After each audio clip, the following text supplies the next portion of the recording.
Okay. Hello, everyone. Thank you so much for inviting me.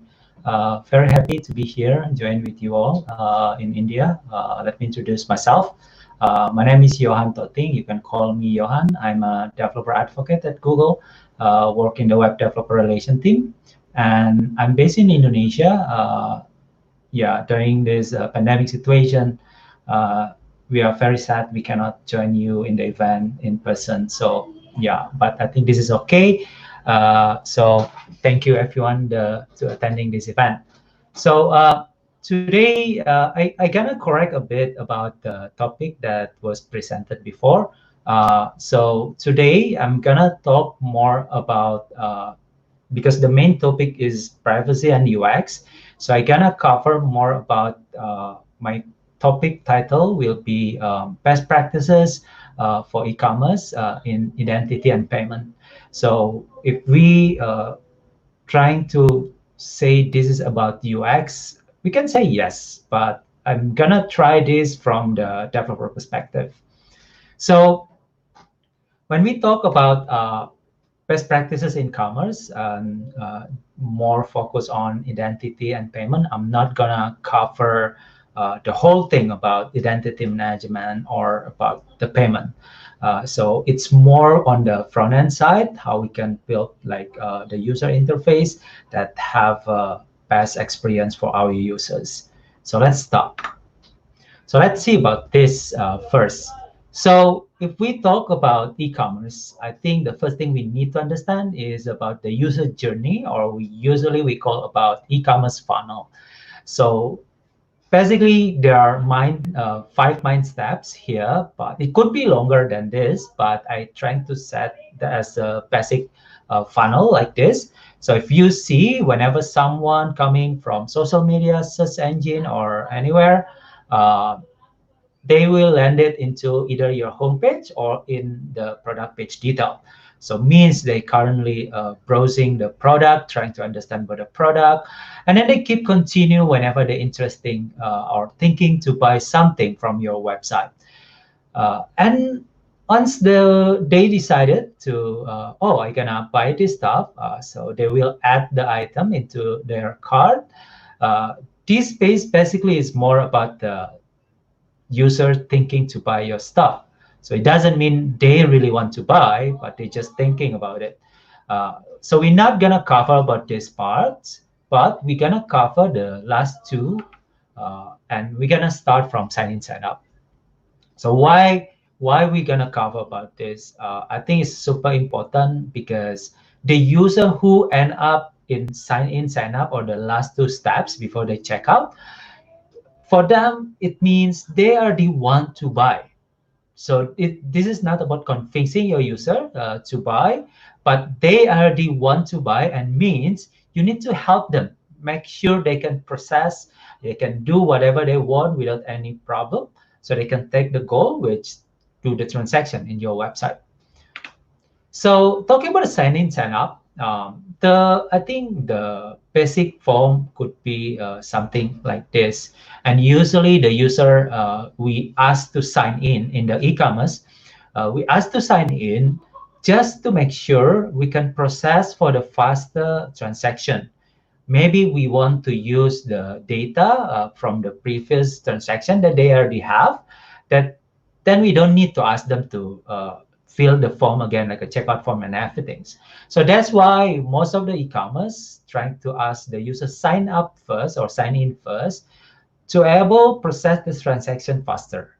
So in that case, that makes sense.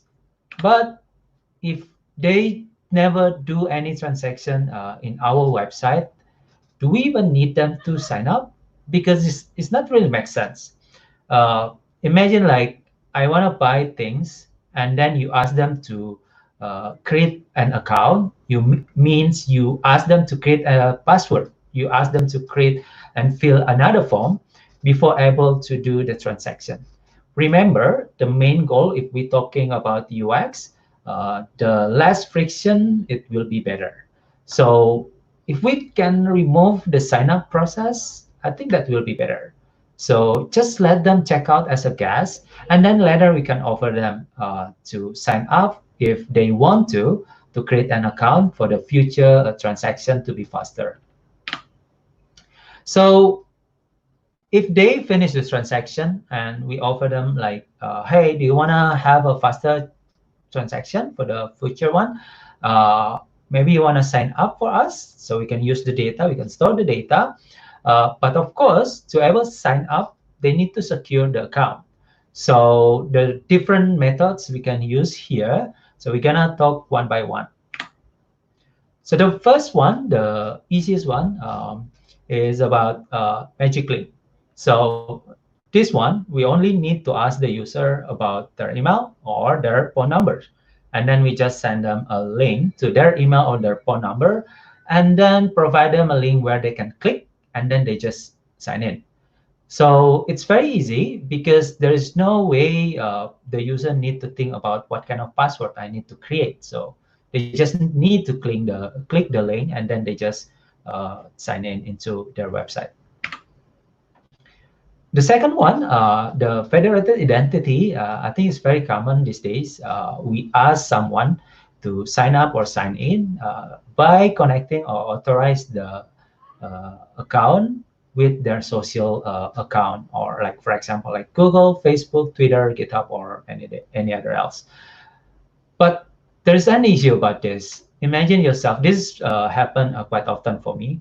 So if your website only offering the Facebook to sign in, and for me, for example, it's been really long, I never play with Facebook anymore. Mean in my browsers, I don't have any account Facebook that are already signed in. So whenever a website asks me to sign in with Facebook, that means I need to sign in again with my Facebook account. And I don't think I remember the password, to be honest. And also sometimes if you use like a social media, or like in iOS, for example, you use Twitter, um, there's an issue between the in-app browser with the real browser in your phone. So in iOS, they have a separate session.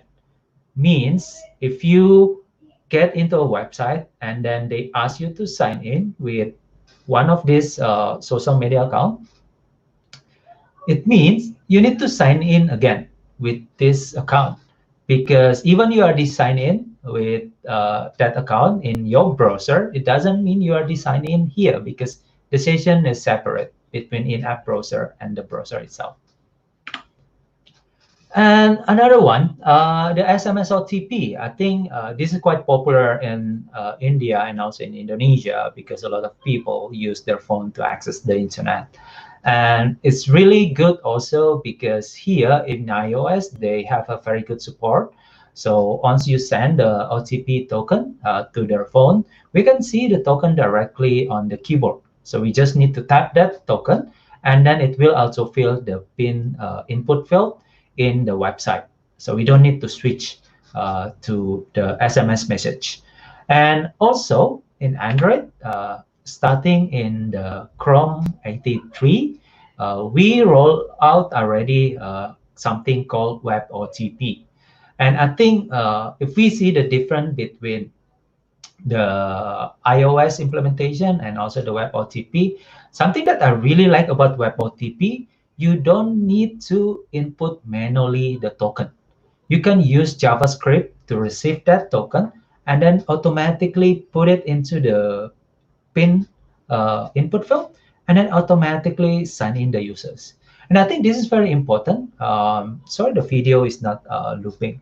But I think one thing that I want to highlight about the web OTP here, I think for the sake of the security, we need to input the PIN automatically, not manually. Because here in Indonesia, I don't know about India, in Indonesia, a lot of scamming happen. Like for example, they want to sign in with your account, and then they just input your phone number into the app, and then they will call you and they will say, like, for example, hey, I'm the provider about your app, and then I like to verify your account, and I just send something to your phone. Can you give me that token? For someone who doesn't know about the risk giving the token to other people, this is some kind like an issue. They just give that token without like know anything, and then they suddenly lost the account, and then they break the if it's a bank or it's a account like e-wallet or anything, they just lost the money. So I think for the good security, I think web OTP is super important because we can easily sign in the user and identify if the token really received in the device, not someone like call the owner and then they input manually using the input field. So I think this is super important to implement if you want to use the web OTP. And of course, this is the super basic one. Since the beginning of the website, I think we already have this one. So everyone, I think it's super important to create something like this. So everyone can just sign up using the form, and then they can just create using the username, either the username or email, and then also a password. But if we want to talk about that one, so let's talk more about the form best practices, because I think for sign in, sign up, and also the checkout process, form here involve a lot of things. So that's why I like to cover more about the best practices for the form. So let's see. So a friend of mine, my colleague in Google, he did a talk also about sign in, sign up best practices for the web.dev live. Sam Dutton asked to our Chrome identity team about what he should talk about when he's trying to cover about this topic. And the Chrome identity team said, I think it's better to get the basic right.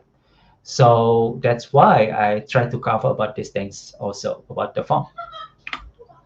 So let's see. If we want to build something like sign-in form, I think the simple one could be looks like this. You only have like email and password, and then the sign-in button. And if we talk about labeling the input, a lot of people tend to create form like this. I think by visual, it's very simple. You don't have a lot of elements over there. You know exactly what the data or information you need to input into that one. Like you have the first name, last name, and other stuff as well. But there is an issue about this. So if we see this first one, if you create a website for multi-language, there are some possibilities that the users come not using your own language. So imagine you create this using like English, and I'm Indonesian who not understand English, and I'm trying to translate this using, like just right click on the browser and then translate this page. And the issue, if you use the placeholder, the web will not won't be translate the attribute, and the placeholder basically an attribute. So whenever you translate the website and you use placeholder like this, the label as a placeholder won't be translated. So it means the user who doesn't understand about the language doesn't able to read what they need to input into the form. The second one, if we talk about accessibility, the person who gonna use this website probably have some kind like a disability for the visual. So they need some kind like a help, like a tool, for example, using the screen reader.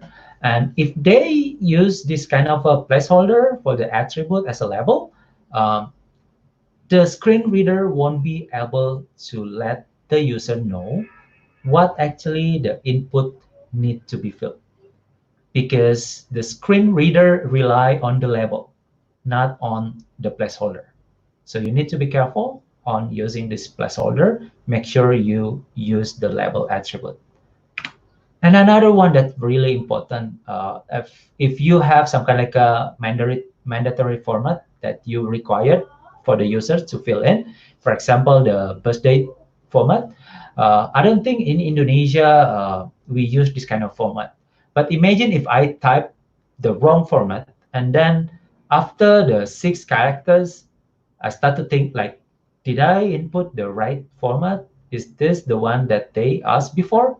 So the only way for me, I need to backspace and then remove the whole characters that I typed before to able see what actually the format that I need to input. So please don't use placeholder. You can use it, but be careful. Uh, Placeholder is access, but just be careful. Make sure you're able to understand that part also.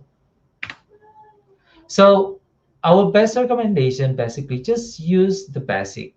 We have the label element, and then you can just link the label using the for attribute and use the input and link with the ID. So with this one, this is the safest one for you that works on everywhere. So work on screen reader, work on your phone, or on desktop. So any browser can work on it. And also, if you're thinking about layout, sometimes if you design like a super long form like this, there's an issue between like, should we choose put the label and the input field side by side, or should we put the label above and then the input at the bottom? So based on our research, you can read in that link, it will be easier for the user to scan the whole form if you put it in the vertical layout. So at the top, label at the top, and then input at the bottom. So also for you, it will be more consistent if you design like a form, vertical form, and then you can just design it on mobile and also in the desktop. So you don't need to adjust like string the form if you display the form in the smaller screen. So you will have a consistent layout either for both screens. Also, don't repeat the inputs, because sometimes imagine like there's some cases that the user input a long form and then they just submit the data, but for some condition, the form basically is not submitted. So maybe there's a invalid data or something that not works. So make sure you let the user keep the data that they input before by providing them the right like autocomplete and also the name attribute. And also about button, sometimes we tend to create button using a div element, or sometimes we also create like a using span and then create like a JavaScript just to provide our button. So make sure you don't these kind of things, because the screen reader won't notice that that's a button. They just mention like a div, but if it's a button, it's a button. And also it will be break some of the JavaScript event things, because by default button come with some kind of like event like press button and then I think like a key up, key down, this kind of stuff. And if you create with a div element, they won't come with this kind of a like a basic event for the button. You need to create your own custom event. And also for the button, of course, the size need to be taken careful here, especially if we're talking on mobile. If you see the cursor size is very different with your finger. So in Android, the recommendation is around 7 to 10 millimeter. For Apple, minimum around 48 square pixel. And WWC also recommend for 44 square CSS pixel. If you think what is the CSS pixel, basically is a pixel, but there's some screen that having a different density. So like a one CSS pixel could be like 2 pixel or 4 pixel for the high density screens. And don't forget to add padding on the bottom because it's important on the mobile to put the padding for 15 pixel and also in desktop 10 pixel padding. This will be easier for us to tap the button whenever you use your website in the mobile. And this is something that I really hate whenever the website give me the wrong keyboard. So imagine someone asks you like input a credit card number or your national ID. I don't know about India, like how long your national ID, but in Indonesia, our national ID is like super long. And then I don't like whenever they ask me to input my national ID and then they ask me the alphanumeric keyboard in mobile and looks like this. So we need to put the right keyboard for the specific input field. So whenever you ask someone to input a telephone number, just use the input mode attribute and then put the tel as a telephone input mode. So they give you the right keyboard on mobile. So if you see, even in iOS, there's a like an autocomplete at the above that you can just tap and then you don't need to input the keyboard. And also for the email, especially in the sign in, sign up form, if you use email as a username here, it's really important to use input mode email because the add character and dot character will be show up without need to switch to other characters button. So for us, it will be easier just to input the things. So please help us just use this one whenever you ask the user input the form in the mobile. And also this is I think something that usually the developer forget because the developer only tests in one screen. And if you have like a big screen of mobile device, usually the test that you did can show all the form inside your screen. Even the keyboard is like showing up from the bottom. But if the user use the smaller screen than you, there's a potential that the button will be hiding behind the keyboard. So imagine like this one, you test like this, it works. It could be showing up. I don't know what happened with the text, why this print. But let's see, if you test your website like this, and then you have the sign in button over there, it's good, right? You can see the button, even the keyboard showing up when the input field is in focus. But if you don't test in other screens, like especially in the smaller screen, there is potentially that the button basically hiding behind the keyboard. So you need to be test also not only in your own only your phone, but also in other devices as well, especially for the smaller screen. And this is what the Amazon did to prevent this kind of issue. So instead put together like the username and also the password. So they decided to just ask the user to input the username phase and then the password later. Because with this, they can guarantee to show the button. Instead like put together and then they will not able to see hiding behind the keyboard. So I think whenever we ask the user to sign up, sometimes the users like, what kind of password I need to use? Even for some people, maybe in their life, they only have at least maybe 2, 3 password, and then they just keep use it everywhere. So like, oh, this is the strongest password I have. I use this one, and then this is the second strongest, and then this is the third strongest. So with this one, it's not really secure. So we need ask the user to create the unique and strong password for each website. So that's why whenever you ask the user to sign up on your website, make sure you ask them and create the autocomplete new password using the attribute.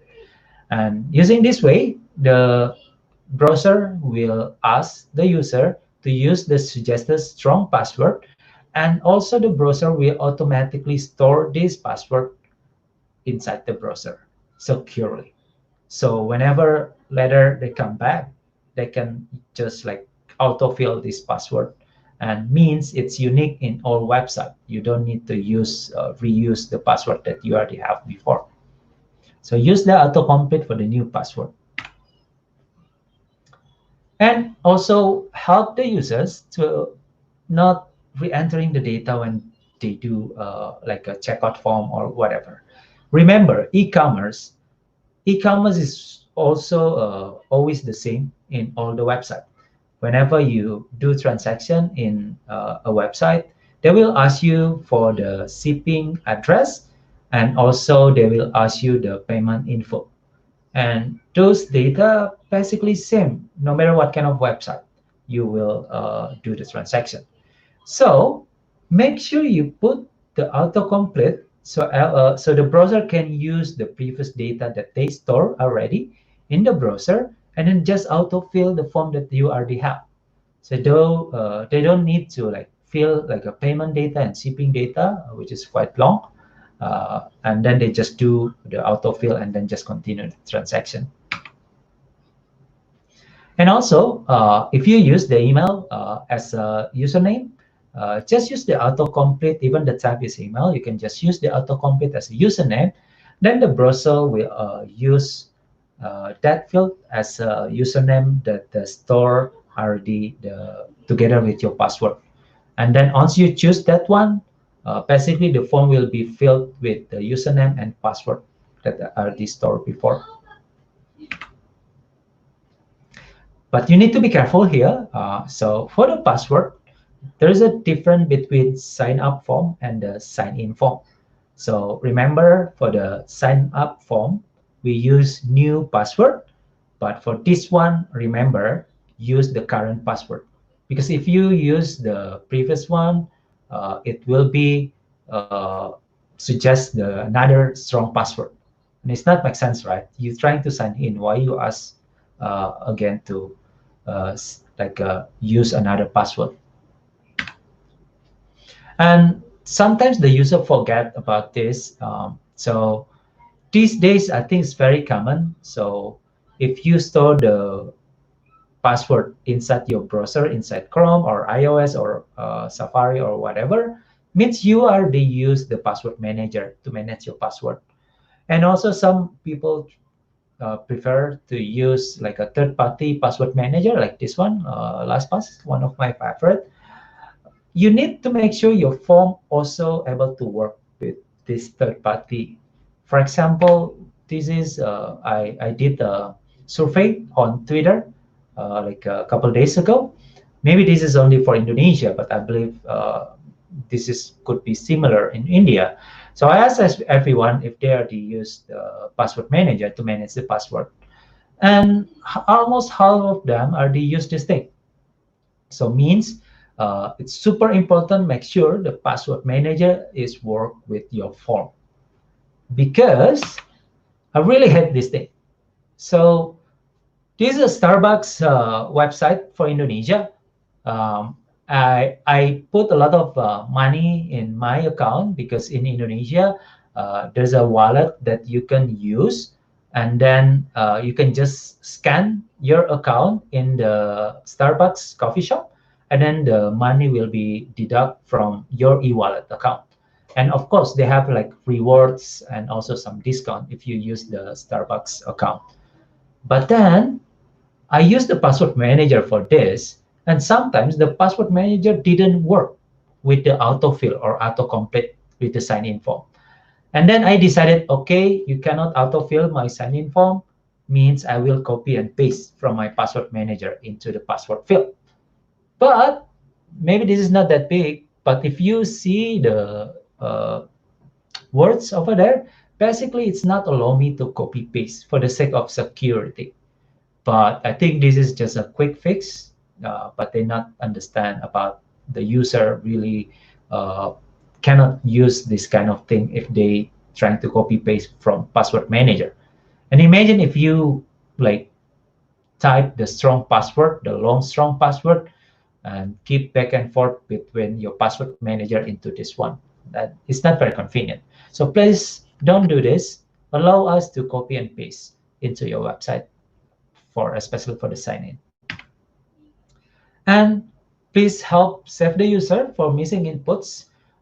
So whenever they like do some kind of like invalid data, those kind of things, make sure you help them to figure out what kind of missing inputs they have.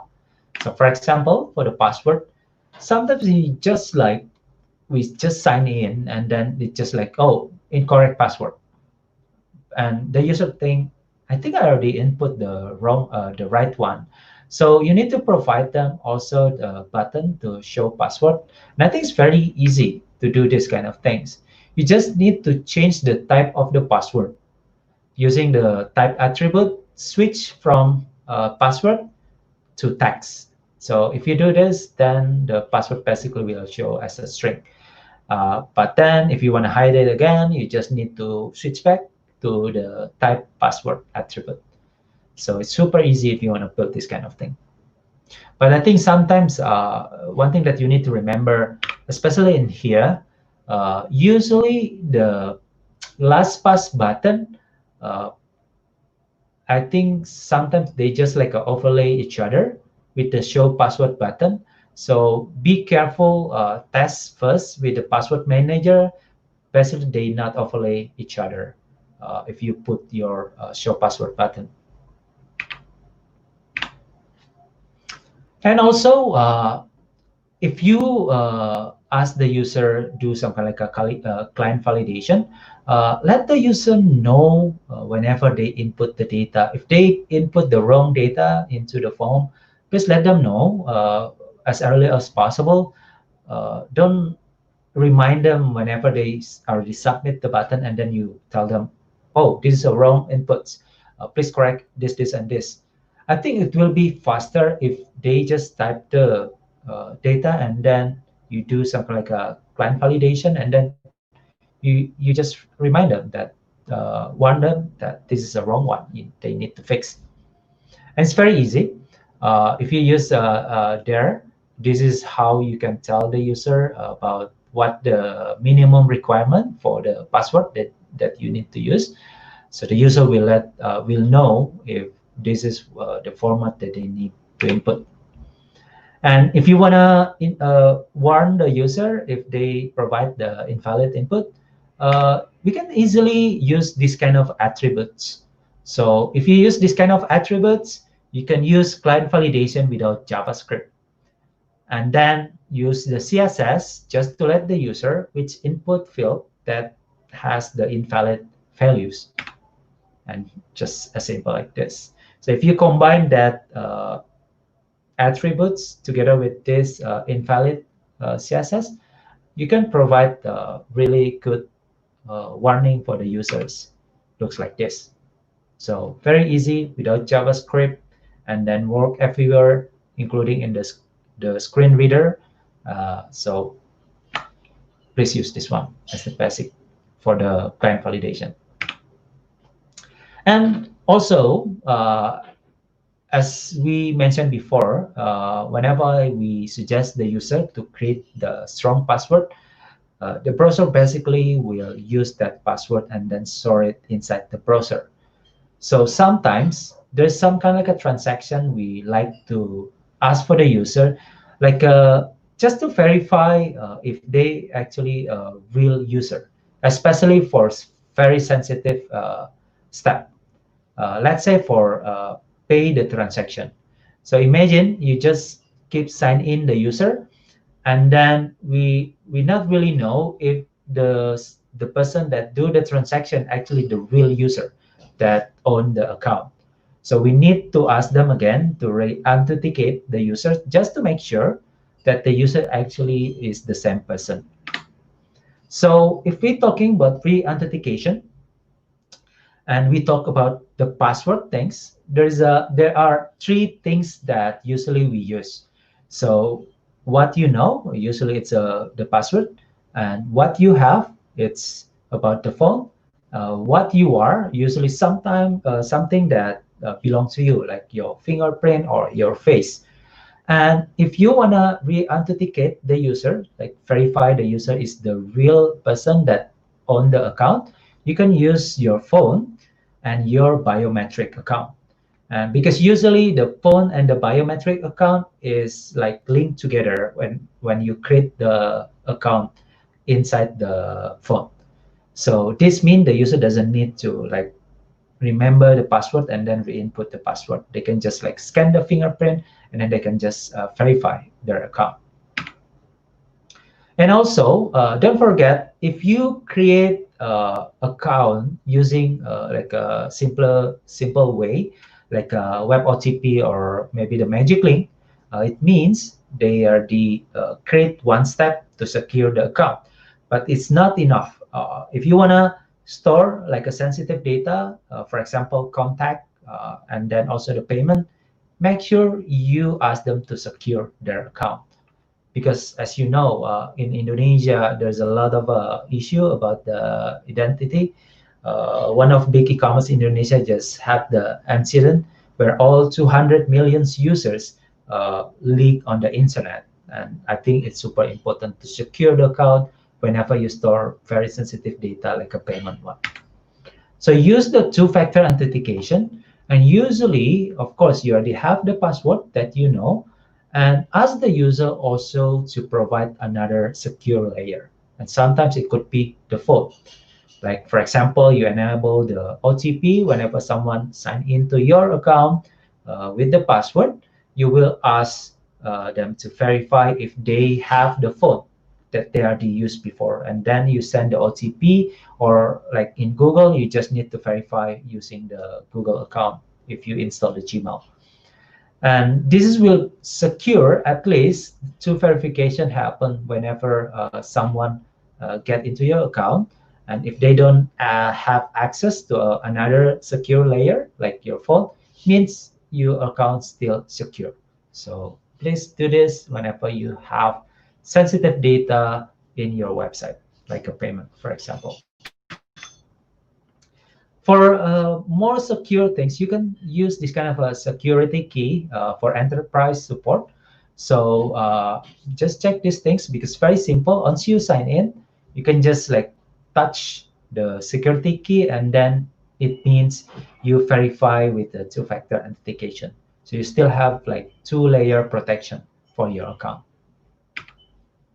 And if you use the strong suggest password that we mentioned before, and the browser basically save the account and password inside your browser, you can reuse this thing and just automatically sign in the user with credential management API. So it's super easy. You don't need ask them to fill the input form. Once you detect the account is accessed in their browser, you can just ask and let the user to know that you auto sign in them in your website. Of course, the last one, checkout. I think this is super important. So even the user ID sign in, sometimes checkout is complicated because you have like a super long form to be filled. So you need to be careful also about this. Make sure you do it right. So if we're talking about checkout, basically there are two steps that the user need to do. So the first one, they need to fill the shipping info because sometimes this one also related with the cost. So, you know, like calculating the shipping cost. And some users decided to cancel this thing. So they cancel the transaction because once they fill the shipping info, they notice the shipping cost is too expensive for that. So please do this from the beginning.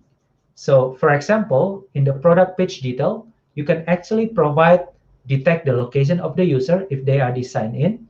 You can detect the location of the user and then just provide them, if you're gonna send this product to their address, provide them the shipping cost, just to let them know from the beginning. So because sometimes if they just notice here, they just feel bad, you know, like they just cancel it because it's too expensive. And the second was, of course, also the payment info. It's good also to provide the payment info as early as possible because sometimes some users maybe don't have the payment method that you require to pay this product. So if you can let the user know from the beginning, once they landed in your website, they browse the product, you can let them know like you can pay this product with credit card or your e-wallet or your bank transfer. So the user will know like, okay, I can finish this transaction because I can pay with that. But checkout form, they have a complicated things. So as you see here, we have like a shipping address, there's a payment method, and also there's a contact. So one thing that we can do with this is utilizing the autofill that we mentioned before. for the checkout form.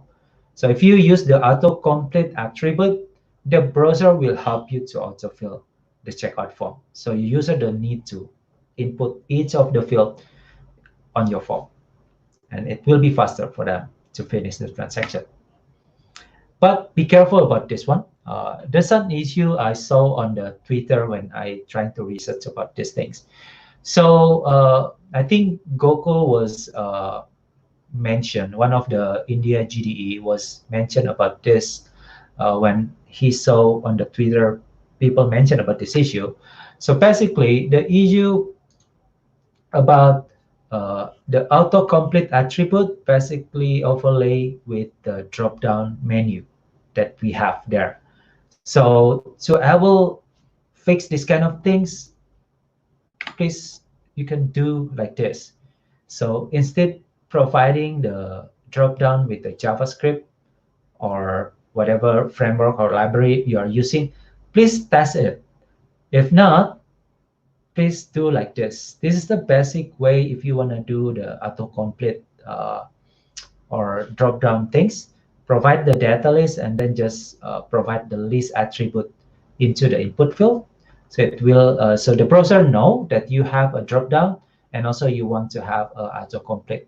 So it will not like break each other. So please be careful about doing this thing.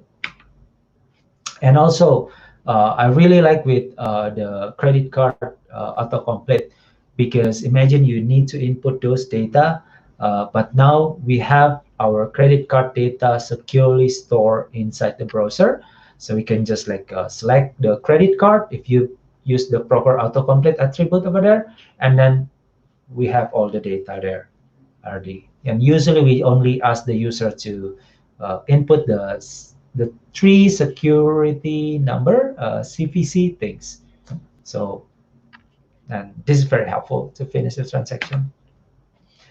But of course, the modern web API trying to help you to finish the checkout process. So in the web, we have web payment, two modern API. The first one is a payment request, and then the second one is the payment method.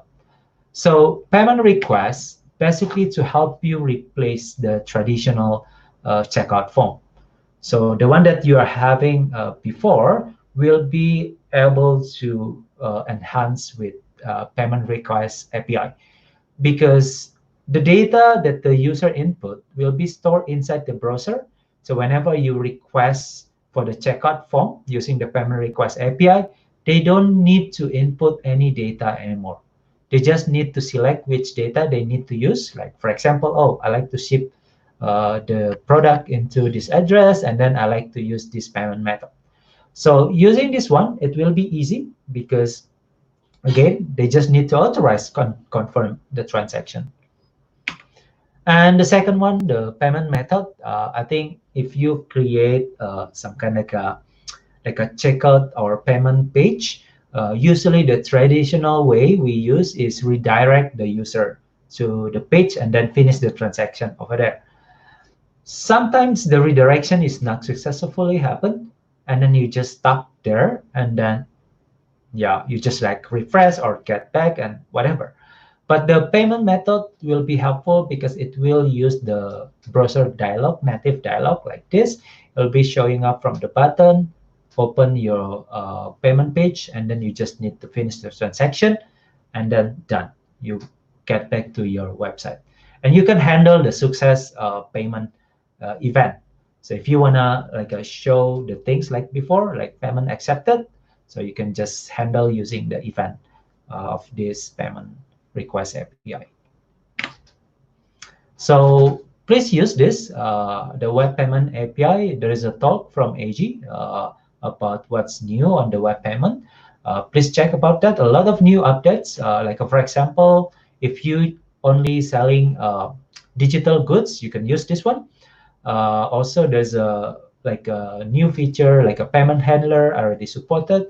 So just check the talk on web.dev live from AG to know more about this thing. I think that's all from me. So to wrap up, please don't ask too much data from your user.